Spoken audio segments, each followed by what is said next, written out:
This is Everyday Expertise, and I'm Angela, and I'm here today with Brian Gordon. He's the creator of the webcomic Fowl Language. Hi!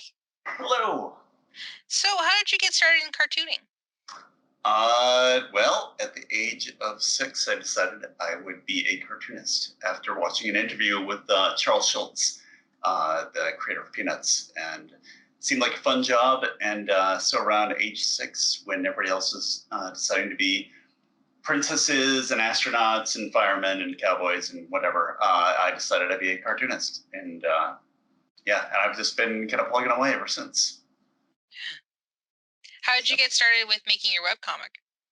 Well, I was working at Hallmark. I went to school on the East Coast, Massachusetts, and New York, upstate New York, and I did an internship at Hallmark here in Kansas City, and that internship turned into a full-time job making greeting cards, and I did that for 18 years.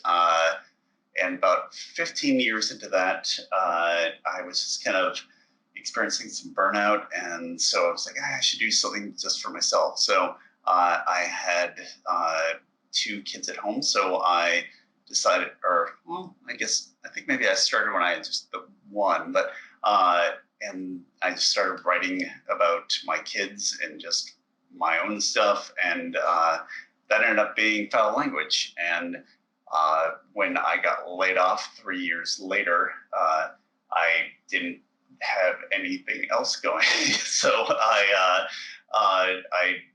just decided, like, well, with no other job skills to be seen, I just kind of leaned into doing Fowl Language, and it's kind of worked out so far. So here I am. That's good. Yeah. Yeah. So, how would you describe Fowl Language to someone who's unfamiliar with your work? Primarily, it's a parenting comic, a kind of a no holds barred, sometimes profane look at the realities of being a parent and the joys and the suffering and the highs and the lows and all that goes into the day to day struggles of being a parent. And then I do some other non-related stuff when sometimes when I get bored, but mostly it's a parenting comic. That's what it's mostly known for. So, in duck form, who swear a lot. So yeah. Right. So why ducks? I get asked that the most, and it all started with just a doodle in my sketchbook. Why it was just a duck swearing, and I captured it Fowl Language, FWL, and I was going through my sketchbook when I'm like, I want to do something. And I came across that in my Fowl Language. I'm like, that's a stupid pun. I'm like, I'll do ducks. And had I known it was going to be my full-time job, I may have put a lot more thought into it. But at the time, Seems to work. It was just, the same sort of thought went into it. Like, oh, what do you want to do? What do you want to get to eat tonight? I don't know, Chinese. Chinese is the only food you're going to eat forever. And it was like, oh, had I known. So, so I just picked ducks, and thankfully they're relatively easy to draw. They're, at least the way I do it, they're glorified bowling pins with beaks. And as it turns out, I like ducks. I haven't got sick of ducks yet. So, ducks. There you go. Mm-hmm. Had I been better at marketing, I probably would have picked something that more people love and want to buy stuffed animals, like cats or dogs or bunnies or something. But ducks. I've got the duck market cornered, more or less, especially in the parenting. Pretty much. Yeah. And I mean, it works with the pun, right? So yeah. So there you go. Yep. So this show's very much about process. Can you walk me through your process, say from idea to a finished comic strip? Sure. The ideas are where it all begins with, because I can't still life draw my way to a comic, so it always comes with the concept first. So, and the concepting can vary anything from me going to a coffee shop and sitting down, putting on my headphones, and trying to do a dedicated session of writing, or more often than not, it's like walking around or taking a shower or I'll be in the moment of yelling at my children or something, and I'll just like, and something will just kind of occur to me. I'm like, oh, that's a comic. Or, I'll be retelling something, a frustration of my day, and kind of relating it in a funny way to try and so I don't scream. And then as I'm telling it, I'm like, oh, that could be a comic. And so it's sort You're of thing like, where notepad. yeah, exactly. So I'm just my default setting is just to always kind of be aware and open to comic ideas. So I'm, kind of always have the feelers out for, anything that might be clever enough to be a cartoon.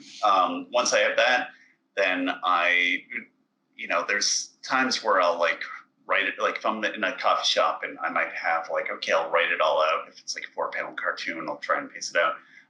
Other times, if I'm say in a shower and I don't have a pen and pencil handy, I'll try and like I'll stand there and try and like okay, remember this, and then I'll just as quickly as I can, I'll try and get to the computer, and then I'll try and type it out. And I do a lot of writing in kind of in process where I have my standard templates from. I usually do 1, 2, or 4 panels is my standard comic. Every once in a while, I'll come up with something that's 3 or more than 4, but that's the exception to the rule. But 1, 2, and 4, and then I'll just kind of write and then kind of edit on screen, and then see if I can, knowing that most people read it on their phones, I try and edit it down as much as I can so the words can be bigger, so it's more comfortable to read. And it goes back to at least like old school Twitter days where you only had so many characters to fill, especially, I mean, you still only have so many characters, but back in the day when you had like half as many, you really had to like whittle it down to like the core of the idea.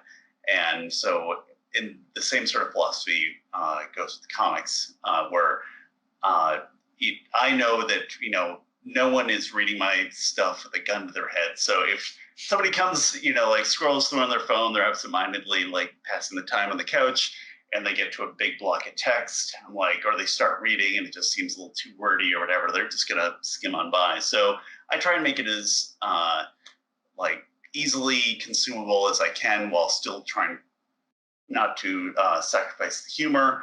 And it's just a good way to edit. I mean, usually the fewer words you can do, the more clever it is. So if you can get an idea across in less words and more, it's usually a good thing. So once I get the wording set out, then I'll do a light sketch, and then over the light sketch, I'll do the finished artwork. And this is all in Photoshop, so it's all. If you look down here, I've got a Cintiq, so I draw directly on the screen. I've got my little pen here, so I'll just draw directly on the screen. I'll again sketch what would be called inking, the finished line work, and then over that, then I'll do color, and then voila, my cartoon is done. So, and then I put it on the internet and cross my fingers and try not to read too many of the negative comments when they come, and and pray that I didn't have any gross misspellings, which happens more often than not. But that's pretty much how it's made. How often do you post? About twice a week. I used to do 3 times, and then I was experiencing some burnout, and I also needed to take more paying work just to keep the lights on. So I need to take more freelance so that kind of cut into the time that I can make comics. But I try and consistently do at least 2 a week. I used to be really regimented about the days that I would be like Monday, Wednesday, Friday, like at 9 o'clock it will be up, and now it's like, it's a Thursday at 4 in the afternoon. I'm like, I'm trying, I'm just, so there's been, with children, with life, with everything else, it can be kind of hard to hit these deadlines, especially when you're putting them up and they're shared. And it's it's a non-paying gig for the most part. I mean, there's Mm, way I've been looking, I monetize it in any number of ways, but it's the sort of thing like it's not like if I do a freelance job, like, oh, I will do that job for this much money. Here's the job. Great, we'll send you a check. Where cartoons like, oh, I just spent 8 hours making this, put on the internet, and people are like, oh, thank you. And I'm like, you're welcome. So it's just like, and here's another one, and then you're just hoping that, you can, so it can be a struggle. So, but that's what I do. yep. So, what or who are your major influences? I the Probably the big three for well 3 or 4 would be Peanuts, which kind of set the trajectory for the rest of my life after age 6. Then later, when I was a teenager, I discovered Far Side and Calvin and Hobbes and uh, Bloom County, and those were just blew my mind. It was kind of a golden age for comics in the Mm, newspaper. So I would, like just consume those. When I first discovered, the Far Side, it was like I don't know what I imagine people in the '60s first time they heard the Beatles or something. Just like, what is this? Is just like otherworldly, funny, and amazing. And I the first time I saw it, I was like 13, and I stumbled across it in a bookstore, and I just sat there and read the entire book, and it was like, this is the, and, came back the next day and bought it, and just kept rereading it, and it was just blew my mind. So yeah, that was mm, uh, probably the biggest influences for me. mm. That makes sense. I can see. Well, you have Yeah. sort of the anthropomorphic animals from in the Far Side, Yes. and Calvin and Hobbes. A lot of it is about sort of Calvin and his imagination, but there's also some great sort of parenting strips Yes. in that series. Yeah, and there's also a lot of stand-up comics that I like your Jim Gaffigan's, and Mm, on the more raunchy side of things, there's people like Louis C.K., who's fallen from grace, of course, but just these sort of people that are just I love listening to stand up, and so it's just ultimately, I want it to be like the comic is, there's some comics you read and they're just so brilliantly, the artwork is amazing and so intricate and so detailed and whatever, where mine is, ultimately it's just simple, and I have a very humble kind of sensibility. I'm like, okay, I like to think that it's fairly well drawn, but it's not the sort of thing that you like, oh my God, I love this to be like 14 feet high and an oil painting. And what it's like, no, it's just, I'm going for the laugh with it. So ultimately, it's just, I keep it simple and I try and make it funny and hopefully relatable, and mm, hope that, people can find some comfort in it that are going through. I mean, anybody who's a parent has, seen the struggles of parenting, and so it's just my little way of like reaching out and like, it's okay, we're all going through this, because I was losing my mind when I first had kids, and kind of the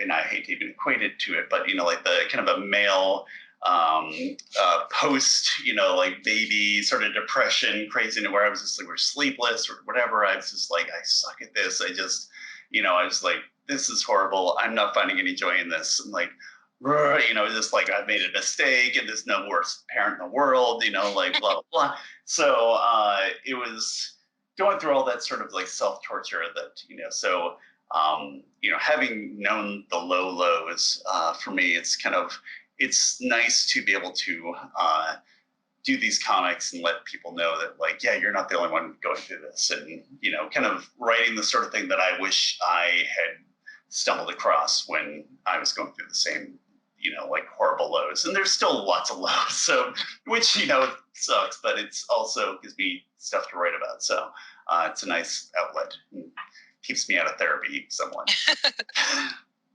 So, So, what's something you wish you'd known about making comics before you began? What um, do you? What would 6-year-old you? maybe should have known before you decided to be a cartoonist? Maybe 6-year-old me. I wish I could have gone back and like, okay, yeah, I know you're gonna want to be in the newspapers, but by the time you're good enough to be in a newspaper, newspapers are going to go away. So that is going to be the wild, wild west. So that was the, it was kind of like growing up wanting to like uh, rent VHS tapes or something. It's like my dream. My dream is to sell physical camera film or something. And it's like, oh, Like, oops. yeah, exactly. Like, oh, that VCR repair is my dream, and then reality, like, oh, son of a. So that was kind of a game changer, and me and nearly all my peers are constantly, like I'm in any number of Facebook groups and such where there's a lot of like, how are you getting money? I'm not mad. Do you make any money? Dude, like, like I found a quarter. Where you find your quarter? It's like, where can I find a quarter? Yeah, exactly. Like, what kind of couch? Where's your couch? Can I have one of those couches? Like, you have a couch? You're like, oh, Lord. So there's a lot of that sort of back and forth with everybody trying to find a way to monetize this crazy it's the sort of thing where like if your idea is like, oh, I want to do, I don't know, like artistic dance on the sidewalk, it's like, okay. And it's like, and I want to make a living at it, and it's like, okay. So it's like, like, so like it's a kind of a crazy thing. So I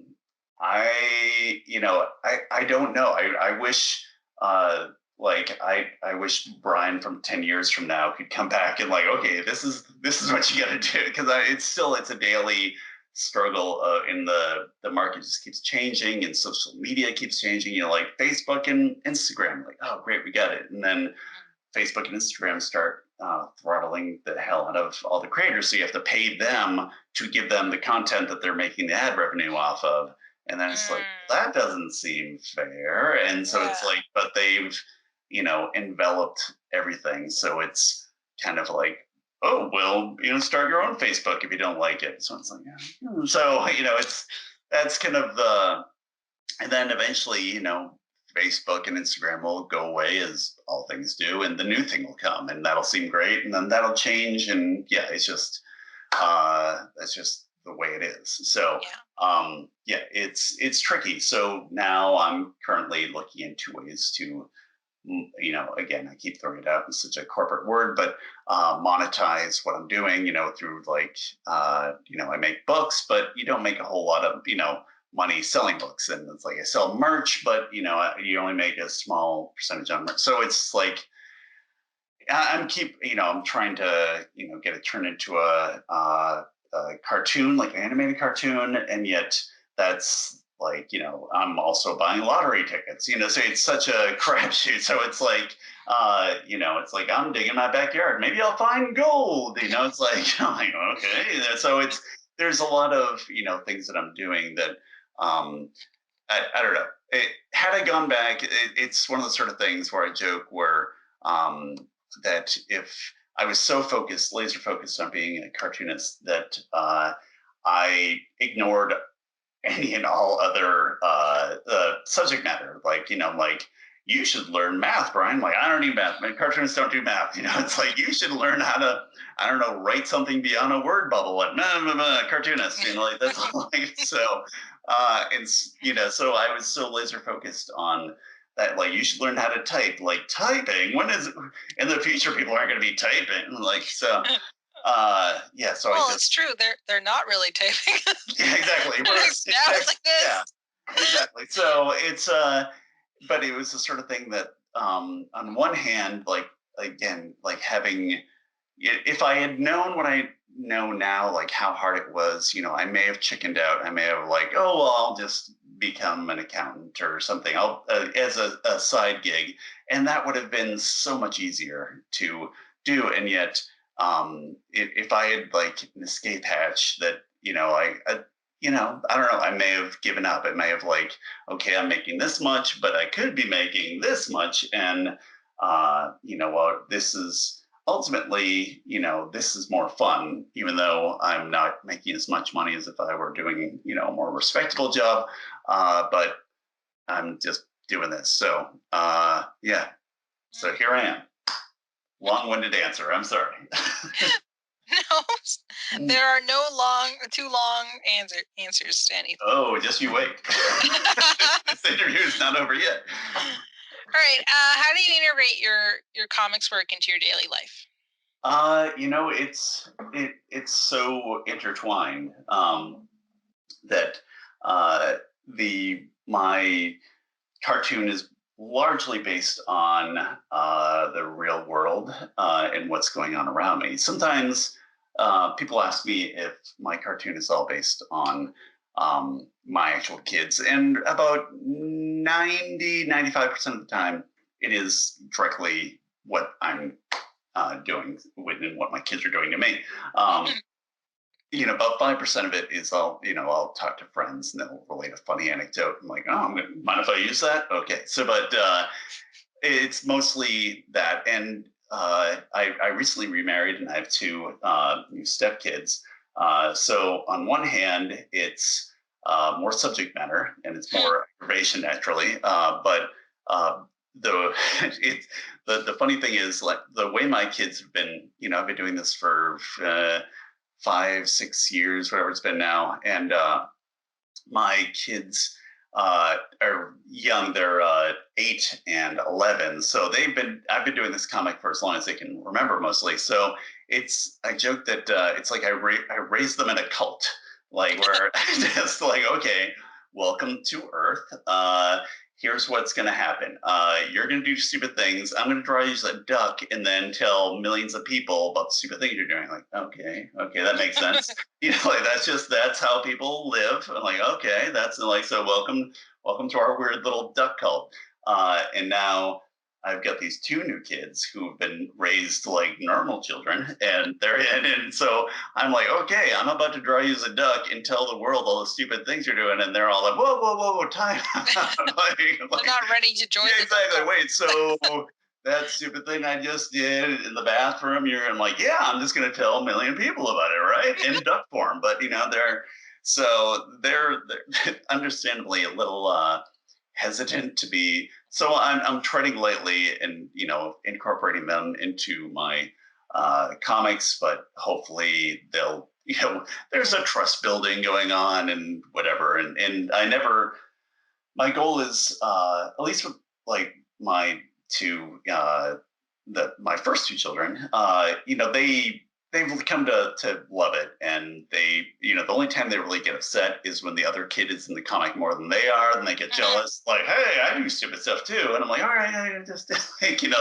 that's the only time they really get upset. Otherwise, ultimately it's them torturing me in the comics, so they get a kick out of that. It's like, oh, look, like, you did this thing, and then I'm super frustrated. They're like, yeah. And so, yeah, so they enjoy it for the most part. So, yeah, so very much so.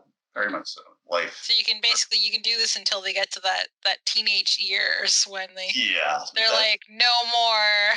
Yeah, exactly. I don't want to. Yeah, it might all come crashing down around me when the first time their teenage friends or their date shows up at the door and like, I read about you earlier. I'm like, Durr! And so, yeah, that I might have some estranged children if I keep doing that. But and then like, why penguins? Well, you say, I think move on to the next thing, or but right now I'm writing this duck thing for as long as my kids will let me do it, and we'll see. But right now, ducks, and the kids are young enough that they don't hate me for it. Knock on screen. So yeah, so we'll see. That's where I'm at now. So. What is your favorite aspect of cartooning? I would say it is the reaction that the cartoon gets, at least when it goes well. If a comic is successful, it gets laughs, or online it gets LOLs or a reaction, and seeing it, appreciated and shared and whatever is, it's a rush. It's a fun thing to do something uh, live and see it immediately get a reaction. I worked for Hallmark for years, and I would write a cartoon. It would be on a greeting card, and then it wouldn't get published for sometimes like until 6 8 months later, and then you never see that. Somebody in some foreign like card store buys it, picks it up, hopefully gets a giggle out of it, mails it to somebody, hopefully gets a giggle out of it, but you never see it. So it's, you don't know, you hope that it's received well, and then every once in a while, I'd have somebody say like, "Oh, I saw your cards in the store. That was funny." I'm like, "Oh, thanks." But it's much more fun to write something and then immediately post it and see it, the reaction to it. And some people, they'll make art for themselves, and that's great, and it's probably healthier. Ultimately, if you can just make art and be self-sufficient with that, where I thrive on getting that reaction on you know like a stand-up comedian. You get on stage, you tell jokes, you want to get a laugh. There's a rush to seeing like that, people like appreciate the work and want to share it with their friends, and that's great. And it's just you can be lofty and like, I'm bringing joy into the world or whatever, but it's fun to create something and know that it's being appreciated. If I could make amazing beautiful oil paintings, maybe I'd do that, and I could just hang around the museum and watch people ooh and ah over my amazing artwork. But that's not who I am. So it's a low art form, but it's the only art form I know. So yes, that's what I do. Mhm. Do you have a least favorite aspect? Something that frustrates you? That would probably be the when it doesn't go well, or the people that I get more if I use especially salty language. I'll get people like writing me like, like, I don't want to see this. I'm like, okay, it's like, well, if only there was another website you could go to, or just, like, you don't have to just scroll there, just offended that I'm, putting profanity into the world or whatever. And it's, but it's the way that that I speak.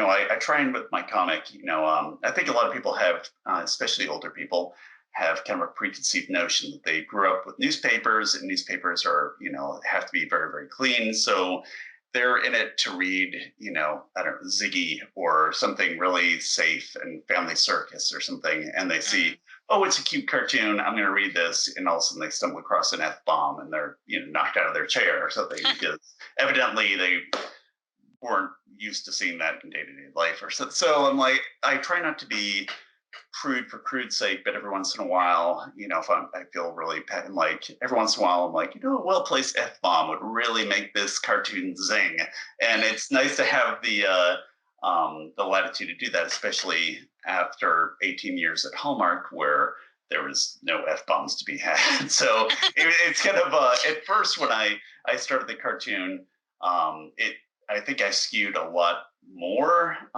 blue than I kind of got it out of my system. Like when I first, I was like, F E F F F F F F F when I first came out. But then, I'm like, all right. It's like a child learning its first swears or something. I'm like, swearing's fun. And um, so I think I went a little overboard at first, and then I kind of got out of my system, and now I kind of dialed back. But yeah, seeing people just get angry, or just like, most of the people who read the comic do it of their own free will, and no one's putting a gun to their head. So, and it's the sort of thing like, most people, if they don't like it, they'll just like, they'll skim by. But other people feel the need to like, I didn't appreciate this, and I will now tell the author that I did not appreciate. So it's like, really? So, and that's fine. But I don't understand that myself. There's plenty of songs I hear on the radio or in passing, or things that I'll see a painting or somewhere, and I don't like stop and be like, well, let me write the name of this artist down. I need to write this guy a letter later and tell him I didn't appreciate his like picture of a coffee mug or something. It's like, no, just let it go. Just move on. Do something else with your life besides just yell at people for not, like not being up to your standards. So, Right. so that's a drag. But yeah, the highs mostly outweigh the lows. So Mhm. yeah, there you go.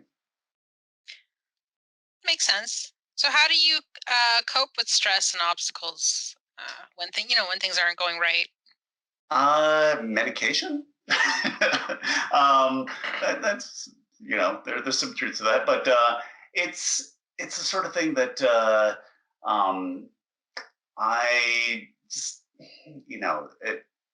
people as a lot of times like up and coming artists will ask me, especially like college kids or something, will ask.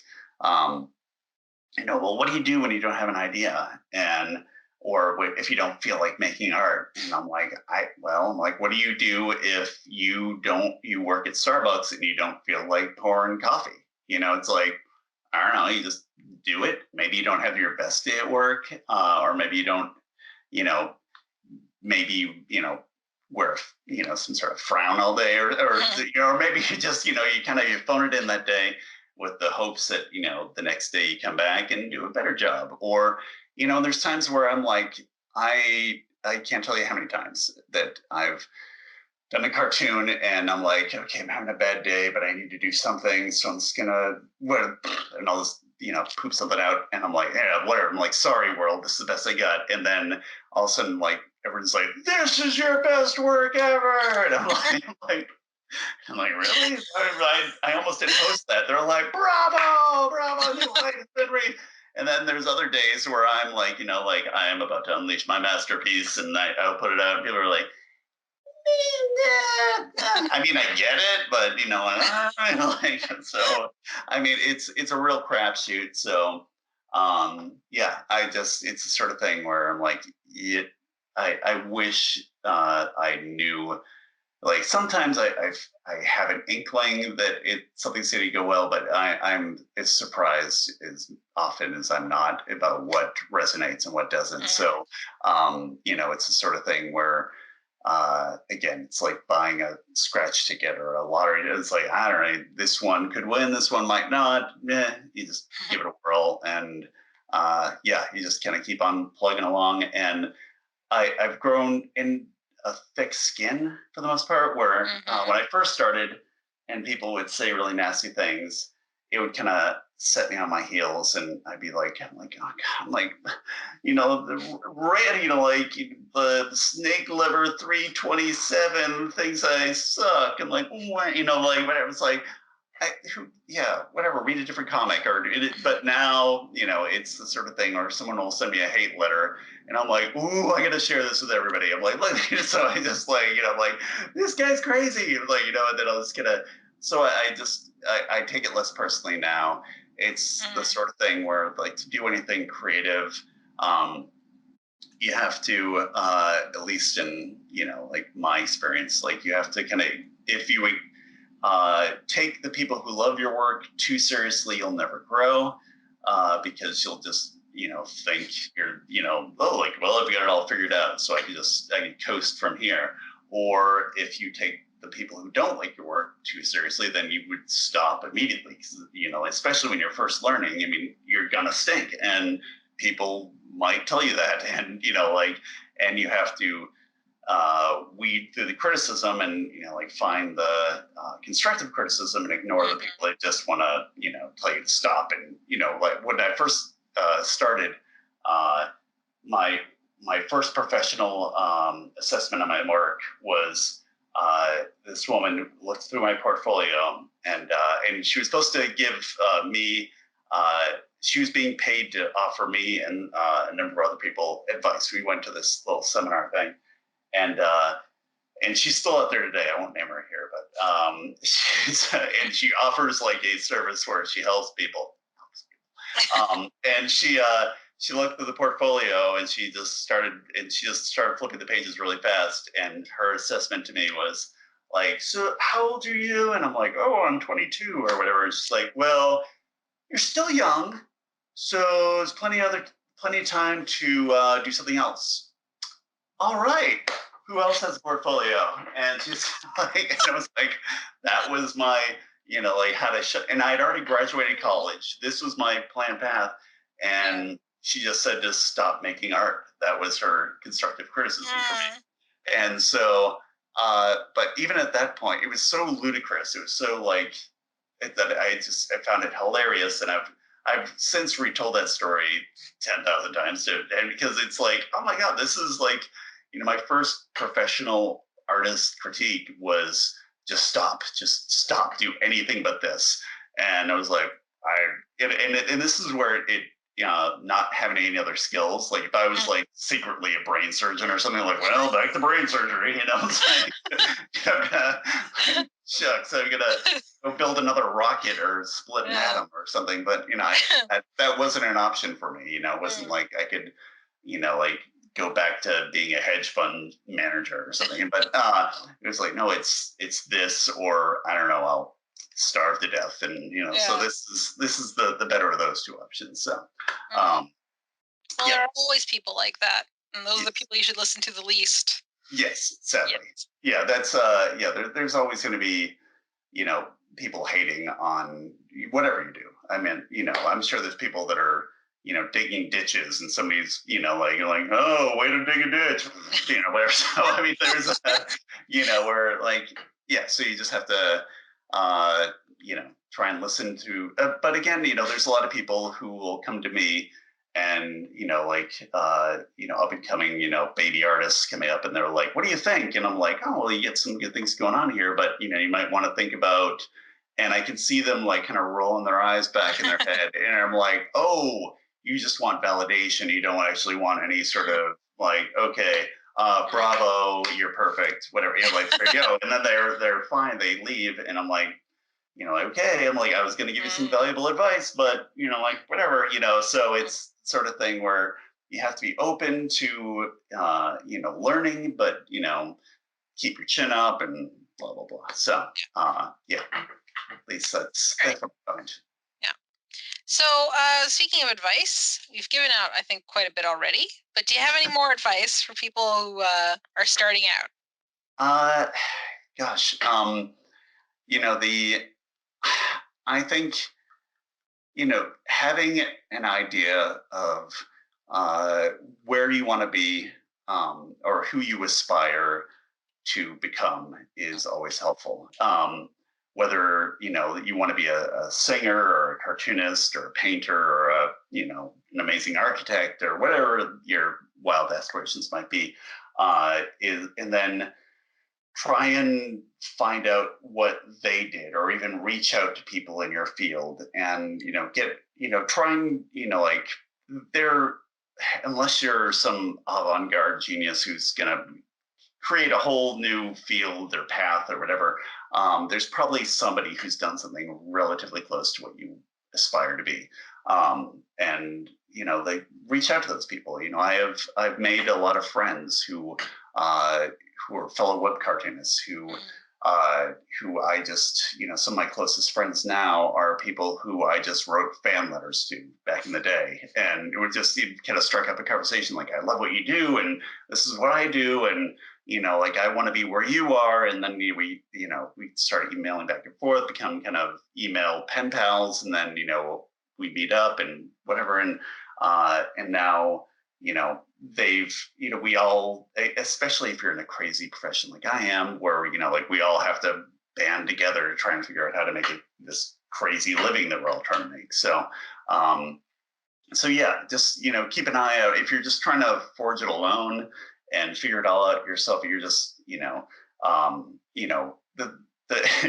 after the first guy made a wheel, I'm sure everybody was like, oh, round. Okay. Like, versus like, if you're just there, like, no, I think this triangle thing's really going to work out for me. And, and it's like, no, there's, Thog or whoever over there made the first round thing, like, do what that guy's doing. I'm like, oh, okay. So round's the way to go. Okay. That's, like, oh, and you can put two on either side and it kind of does so there's ways to follow those who came before you and, reach out and, whatever. So, yeah. That's pretty cool. Well, thanks. So, how can people find out more about you and your comic? Well, I mean, my website is foullanguagecomics.com, FOWL. I'm if you Google it, you can just find if if Twitter's your thing, I'm on Twitter. If Facebook's your thing, I'm on Facebook. I'm on Instagram.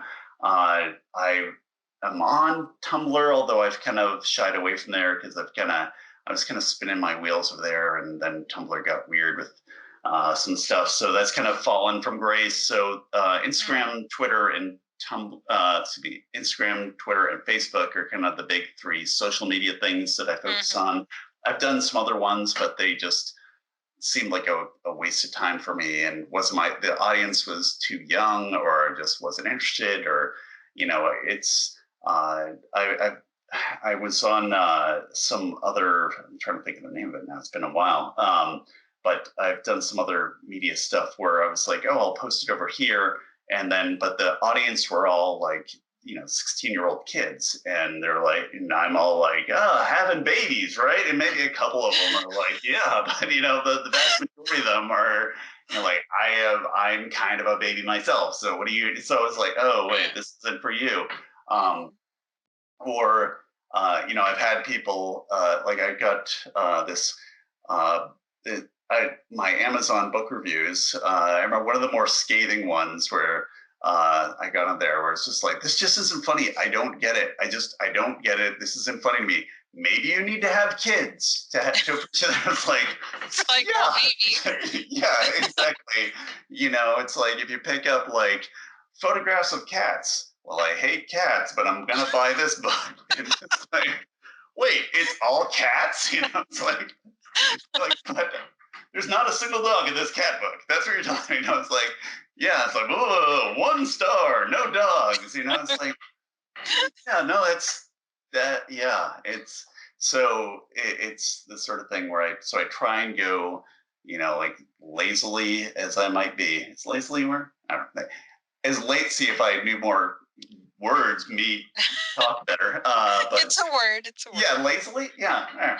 we'll say it's a word. The As lazy as I am, I just I try and pitch my stuff to who's gonna like it. If I was a folk singer, I wouldn't go to the death metal radio station like, oh, it's me on a ukulele, and it's like, what? I'm like, no, just give it a whirl. It's like, no, that's not what we do. I'm like, oh, so it's like, no, I'm gonna go to the folk station people and see what they think. It's this sort of thing. It's in a way it just makes sense. It's a path of least resistance. It's whatever, but it's like, yeah, I'm going to go. I'm writing a parenting comic. I want to go where the parents are, which tends to be Facebook or Instagram. It's not where the 16-year-olds. I went to an anime con in Dallas, and that was big mistake. I was invited, which was great, but I showed up and they told me that they invited me and it was great and they paid for it and they were so nice to me, and so I can't complain about that. But it wasn't terribly well received because it was like 14-year-old kids, and it just what, and I don't do anime.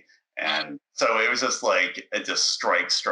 And it was like, oh my gosh, I don't do anime. It's not for this audience. It's like, it was the ukulele at the death metal station where it's like, so it was the only people that cared.